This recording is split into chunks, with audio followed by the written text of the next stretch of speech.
வணக்கம். இந்திய நேரப்படி இரவு 8:30 மணி செய்திகள். முதலில் தலைப்புச் செய்திகளை காணலாம்.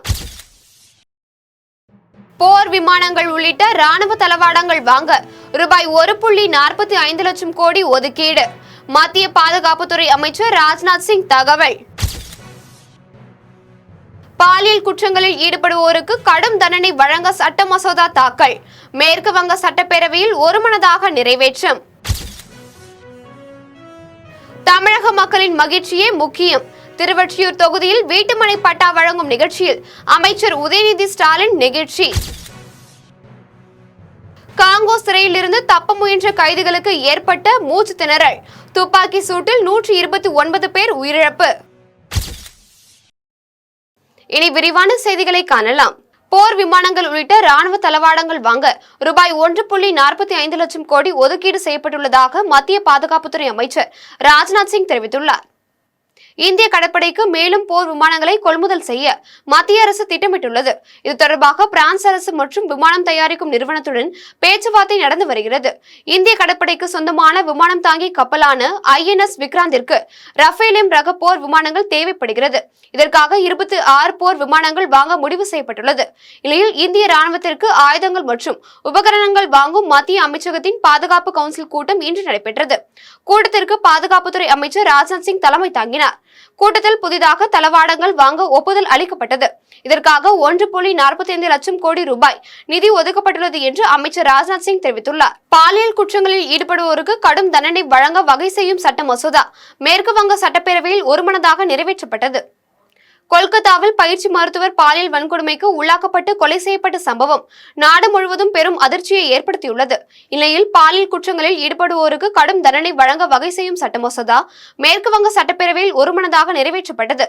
மசோதாவிற்கு அபராஜிதா பெண்கள் மற்றும் குழந்தைகள் மசோதா 2024 என பெயரிடப்பட்டுள்ளது.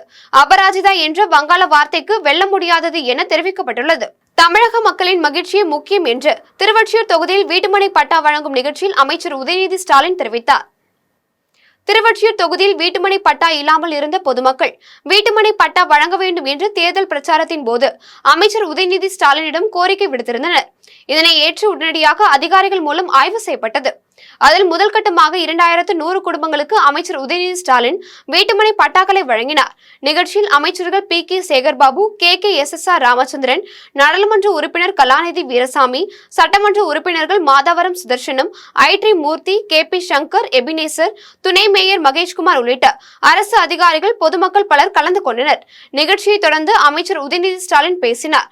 அப்போது கடந்த 2021ஆம் ஆண்டு தேர்தலில் அதிகப்படியான வாக்குகளை பெற்று வெற்றியடைய செய்த மக்களுக்கும் கழகத்திற்கும் நன்றி தெரிவித்துக் கொள்கிறேன் என தெரிவித்த அவர் தமிழக மக்களின் மகிழ்ச்சி முக்கியம் என தெரிவித்தார். காங்கோ சிறையில் இருந்து தப்ப முயன்ற கைதிகளுக்கு மூச்சு திணறல் ஏற்பட்டதிலும் துப்பாக்கி சூட்டிலும் 129 பேர் உயிரிழந்தனர். காங்கோ தலைநகர் கின்ஷாசா அருகே மகலா என்ற பகுதியில் அமைந்துள்ள சிறைச்சாலையில் பல்வேறு குற்ற செயல்களில் ஈடுபட்ட குற்றவாளிகள் என 12,000க்கும் மேற்பட்ட கைதிகள் அடைக்கப்பட்டுள்ளனர். இந்நிலையில் இந்த சிறைச்சாலையில் ஏற்பட்ட தீ விபத்தை சாதகமாக பயன்படுத்தி கைதிகள் சிறையில் இருந்து தப்பி செல்ல முயன்றனர். நூற்றுக்கணக்கான கைதிகள் சிறை கதவுகளை உடைத்துக் கொண்டு தப்பி செல்ல முயன்ற போது கைதிகளுக்கு இடையே கூட்ட நெரிசல் ஏற்பட்டது. கூட்ட நெரிசலில் கைதிகள் பலருக்கு மூச்சு திணறல் ஏற்பட்டது. இந்நிலையில் மூச்சு திணறல் மற்றும் துப்பாக்கி சூட்டில் மொத்தம் 129 கைதிகள் உயிரிழந்தனர். இதனையடுத்து சிறைச்சாலைக்கு கூடுதல் பாதுகாப்பு வழங்கப்பட்டது. இது தொடர்பாக அதிகாரிகள் விசாரணை நடத்தி வருகின்றனர். அண்டை மாநிலங்களைப் போல் தமிழ்நாட்டில் கள் இறக்குதல், கடைகளை திறந்து விற்பனைக்கு அனுமதி, பணியேறும் தொழிலாளர்கள் இருந்தால் அவர்களின் குடும்பத்துக்கு 10 லட்சம் நிதி, அரசு வேலை உட்பட 5 அம்ச கோரிக்கைகளை தமிழக அரசு நிறைவேற்ற வலியுறுத்தி பெருந்தலைவர் மக்கள் கட்சி, நாடார் சங்க அமைப்புகள் சார்பில் சென்னை வள்ளுவர் கோட்டத்தில் ஆர்ப்பாட்டம் நடைபெற்றது. பெருந்தலைவர் மக்கள் கட்சி தலைவர் NR தனபாலன் தலைமையில் நடைபெற்ற இந்த ஆர்ப்பாட்டத்தில் முன்னாள் அதிமுக அமைச்சர் பெஞ்சமின், தமிழ்நாடு நாடார் சங்க தலைவர் முத்து ரமேஷ் நாடார், போரூர் ஆனந்தராஜ், மின்னல் ஸ்டீபன் உள்ளிட்ட 100க்கும் மேற்பட்டோர் கலந்து கொண்டனர்.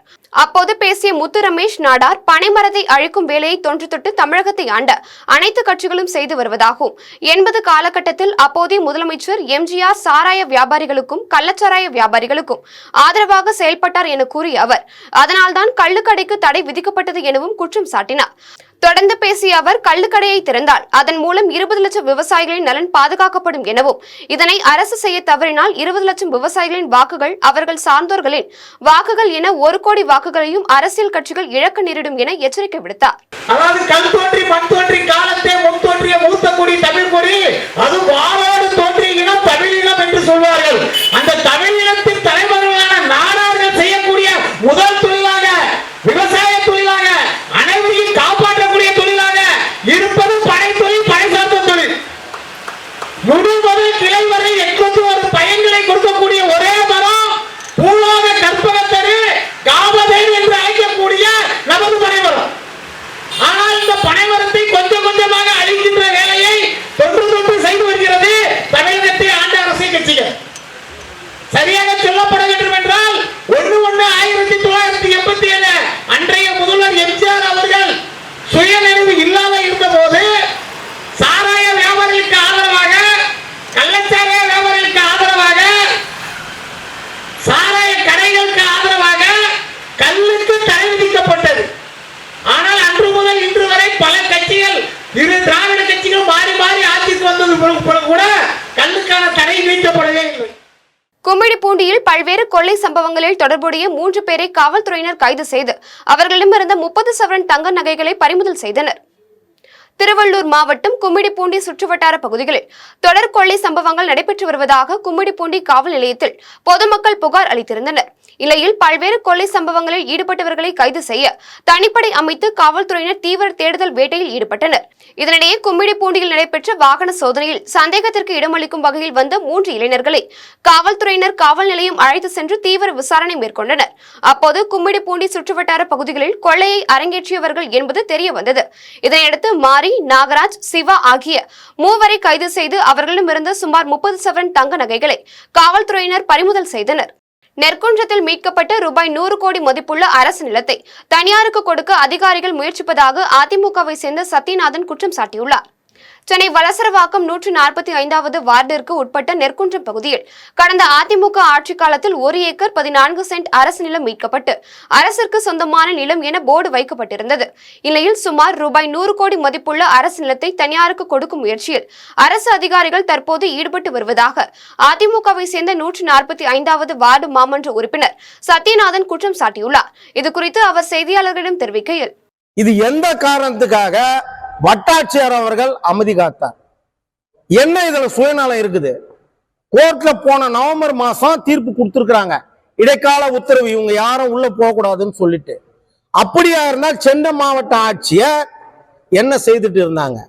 இருக்கக்கூடிய வட்டாட்சியர் அவர்கள் என்ன செய்துட்டு இருந்தாங்க? அந்த நிலத்தோட மதிப்பு இன்றைக்கு பாத்தீங்கன்னு சொன்னா, இன்னைக்கு அந்த நிலத்தோட மதிப்பு சுமார் 100 கோடி ரூபாய். அந்த வட்டாட்சியரை மேற்கொண்டு இந்த இடத்தில் இது சம்பந்தமாக மதுமது தாக்கல் செய்யாமல் வைத்தது யார்? வட்டாட்சியர் ஏன் நடத்தவில்லை?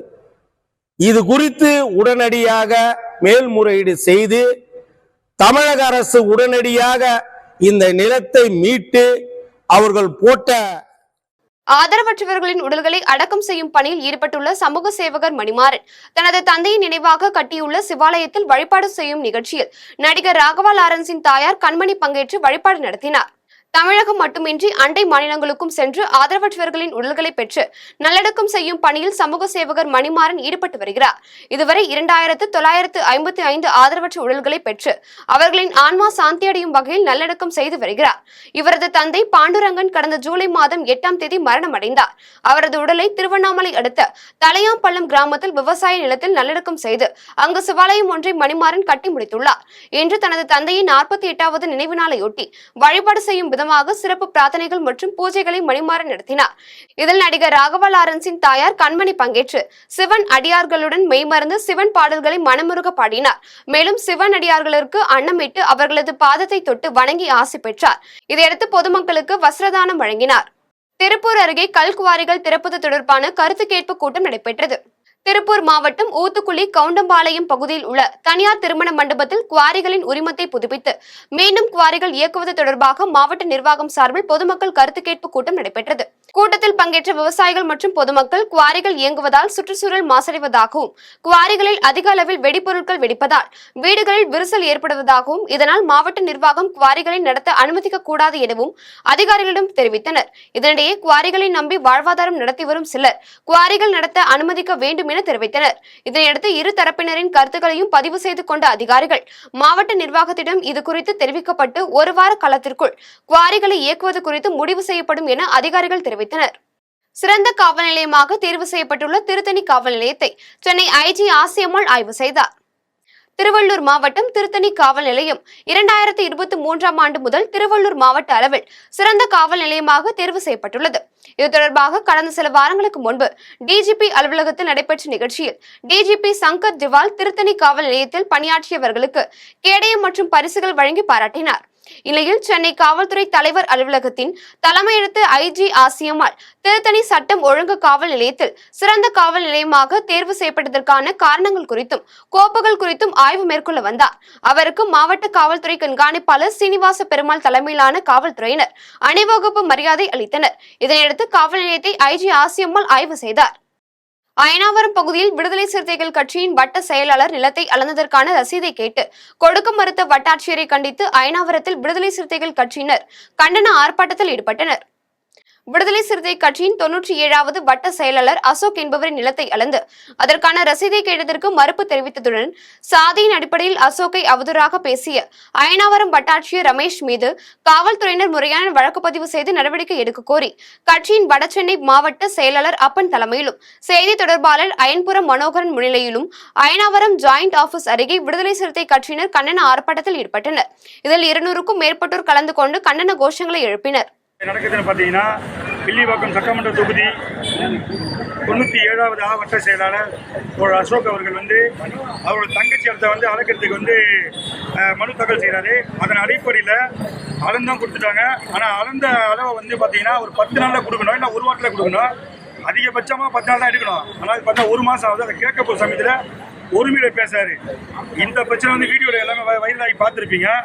நான் இதை தெரிஞ்சு நான் உடனே அவர்கிட்ட போகிறேன். ஐயா இது என்ன பிரச்சனை அப்படின்னு சொன்னால் அதுக்கு ஒரே ஒரு வார்த்தை சொல்றாரு, உங்களெல்லாம் நான் உங்களை மாதிரி ஆளுகளுக்கு ஏகப்பட்ட ஆளுகளுக்கு நான் உதவி செஞ்சிருக்கேன் அப்படின்றது. உங்களை மாதிரி ஆளுனா அவர் எந்த அர்த்தத்தை சொல்றாருன்னு நமக்கு தெரியல. உங்களால் தான் நீங்களாம் தலித்துங்கன்னு சொல்ல வர்றாரு. தலித்துக்கெல்லாம் நிறைய உதவி செஞ்சிருக்கேன் அப்படின்னு சொல்ல வர்றாரு. அவரே பிரிச்சு தலித்துகளுக்கு இல்லாதது அவருக்கு ஏதோ ஒன்று இருக்குன்னு நான் நினைக்கிறேன், என்னோட கருத்து. சரிங்களா, இது ஒரு பாயிண்ட். அடுத்த பாயிண்ட் என்ன, அந்த வீடியோவில் அவர் ஏற்றிடுவேன் அப்படின்னு சொல்றாரு. ஏற்றிடுவேன்னு சொல்ற சமயத்தில் காவல் நிலையத்தை அணுகிறேன். காவல் நிலையத்தை அணுகி சார் 2 பேருமே வழக்க போடுங்க, இது என்ன சார் விஷயம் அப்படின்னு கேட்டேன். இது ஒன்றும் இல்லை மாவட்டம், நீங்கள் இப்படி ஃப்ரீயாக இதை விடுங்க, எந்த பிரச்சனையும் கிடையாது அப்படின்னாங்க. ஆனால் திடீர்னு பார்த்தா என்னோட மூத்த நிர்வாகி ஒருத்தர் சொல்கிறாரு வழக்க போட்டாங்க அப்படின்னு சொல்லிட்டு. அந்த அடிப்படையில் நாங்கள் தலைவர்கிட்ட போகிறோம். தலைவர்கிட்ட போய் தலைவர் டிசிகிட்ட பேசுகிறார். உடனே டிசி நான் சொல்கிறேன் வழக்க போட்டுன்றாங்க.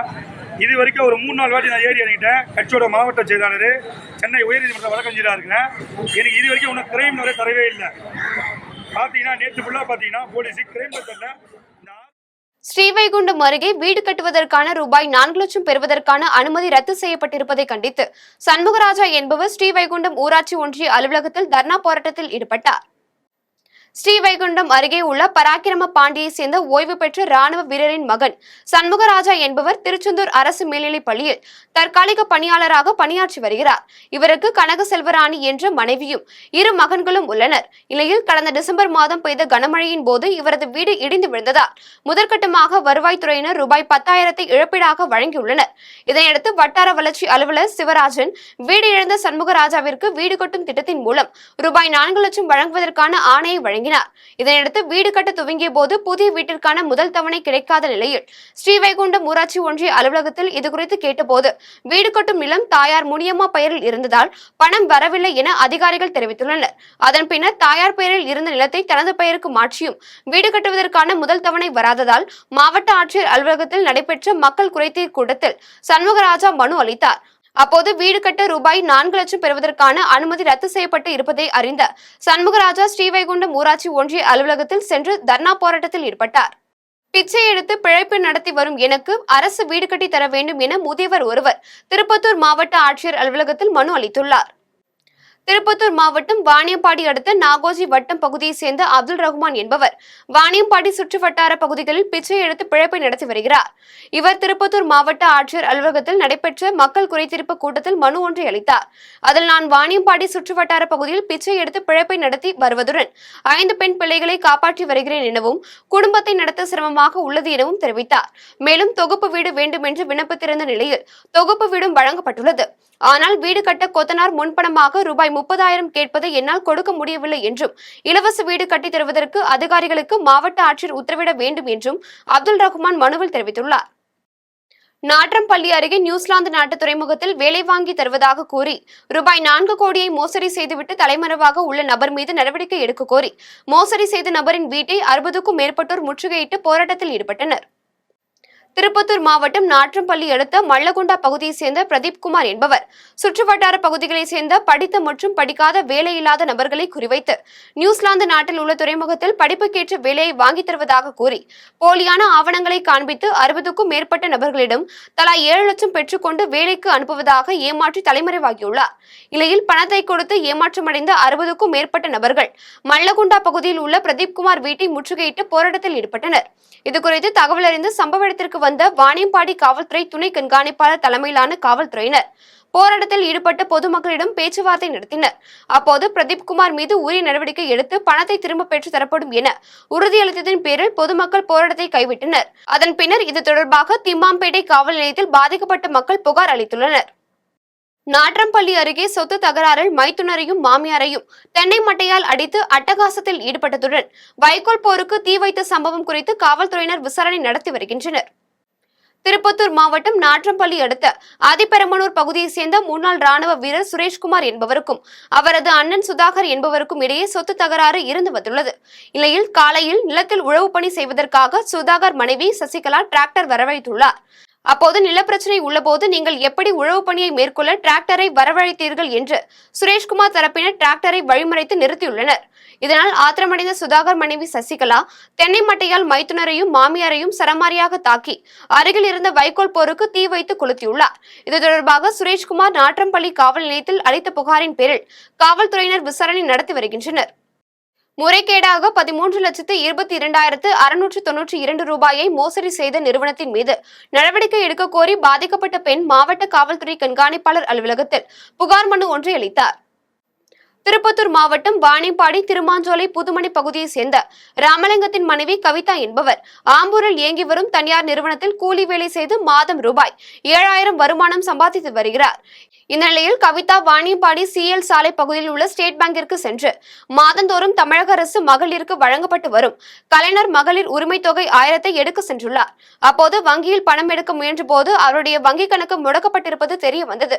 இதுகுறித்து வங்கி ஊழியரிடம் கேட்டபோது வரி பாக்கி செலுத்தாததால் கோயம்புத்தூர் போத்தனூர் வணிக வரித்துறை இணை ஆணையர் கவிதாவின் வங்கி கணக்கினை முடக்க கடிதம் அனுப்பியுள்ளதாக தெரிவித்தார். இதனால் அதிர்ச்சியடைந்த கவிதா திருப்பத்தூர் மாவட்ட காவல்துறை கண்காணிப்பாளர் அலுவலகத்தில் மனு ஒன்றை அளித்தார்.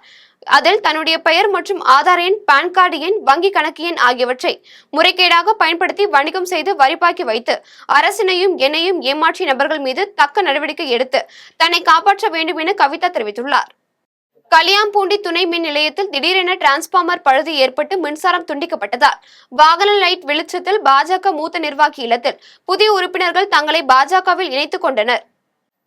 காஞ்சிபுரம் மாவட்டம் உத்தரமேரூர் ஒன்றியத்திற்கு உட்பட்ட கலியாம்பூண்டி ஊராட்சியில் பாஜக மூத்த நிர்வாகி ரமேஷ் ரெட்டியார் இல்லத்தில் உத்தரமேரூர் மேற்கு ஒன்றிய அனைத்து பொறுப்பு முக்கிய நிர்வாகிகள் மாவட்ட தலைவர் பாபு அறிவுறுத்தலின்படி புதிய உறுப்பினராக தங்களை இணைத்துக் கொள்ளும் நிகழ்ச்சி நடைபெற இருந்தது. இந்த நிலையில் யாரும் எதிர்பாராத வகையில் கலியாம்பூண்டி துணை மின் நிலையத்தில் இரவு திடீரென டிரான்ஸ்பார்மர் பழுது ஏற்பட்டதால் அந்த கிராமத்தில் மின்சாரம் துண்டிக்கப்பட்டது. இதனால் பாஜகவினர் வாகன லைட் வெளிச்சத்தில் புதிய உறுப்பினராக தங்களை இணைத்துக் கொண்டு புதிய உறுப்பினர் அட்டையை பெற்றனர். அதன் பின்னர் இனிப்புகள் வழங்கி கொண்டாடினர்.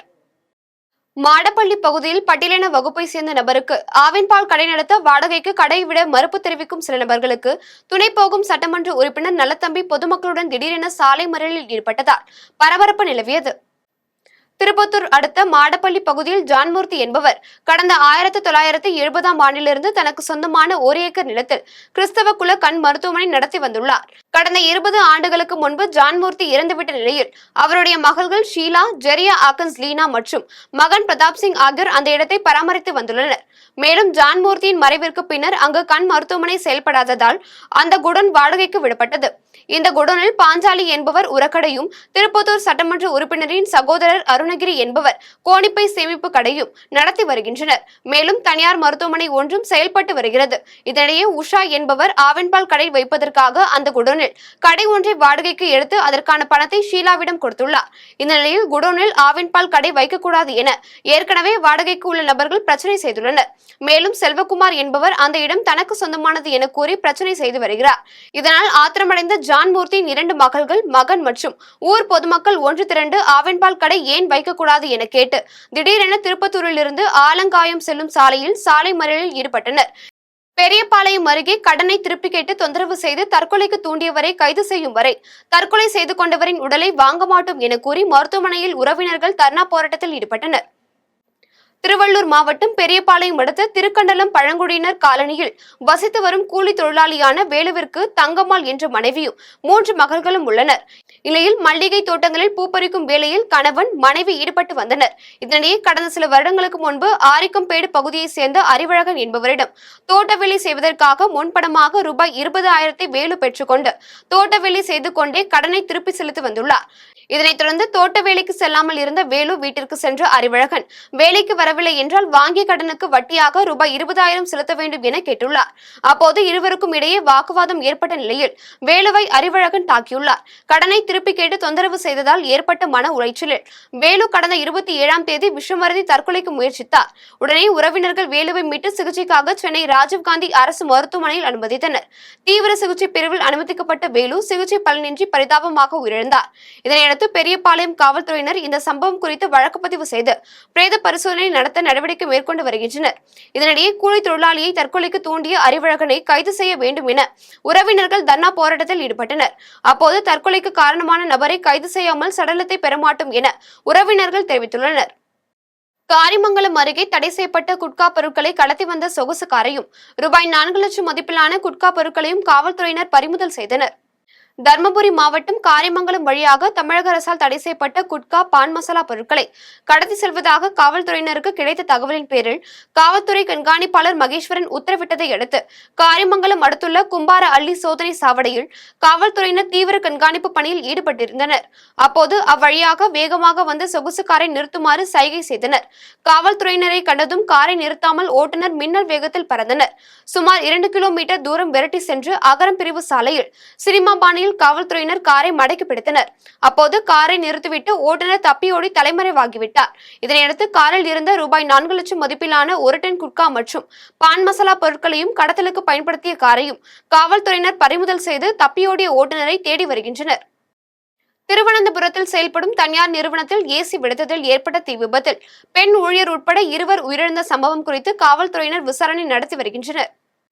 கேரளா மாநிலம் திருவனந்தபுரம் மாவட்டம் பாப்பனம்கோடு சந்திப்பில் 2 மாடிகள் கொண்ட வணிக வளாக கட்டிடத்தில் தனியார் காப்பீடு நிறுவனத்தின் கிளை அலுவலகம் 2வது மாடியில் செயல்பட்டு வருகிறது. இந்நிலையில் இந்த அலுவலகத்தில் இருந்து திடீரென வெடி சத்தத்துடன் நிறுவனத்தின் முன்பு அமைக்கப்பட்டிருந்த கண்ணாடி கதவுகள் சிதறியது. அதனைத் தொடர்ந்து புகை மூட்டத்துடன் பயங்கர தீ விபத்து ஏற்பட்டது. இதுகுறித்து அப்பகுதி மக்கள் அளித்த தகவலின் பேரில் சம்பவ இடத்திற்கு விரைந்து வந்த தீயணைப்பு துறையினர் நிறுவனத்தில் பற்றி எரிந்த தீயை போராடி அணைத்தனர். இருப்பினும் தீ விபத்தில் சிக்கி நிறுவனத்தில் பணிபுரிந்த ஊழியர் வைஷ்ணா மற்றும் நிறுவனத்திற்கு வந்த வாடிக்கையாளர் ஒருவர் என 2 பேர் சம்பவ இடத்திலேயே பரிதாபமாக உயிரிழந்தனர்.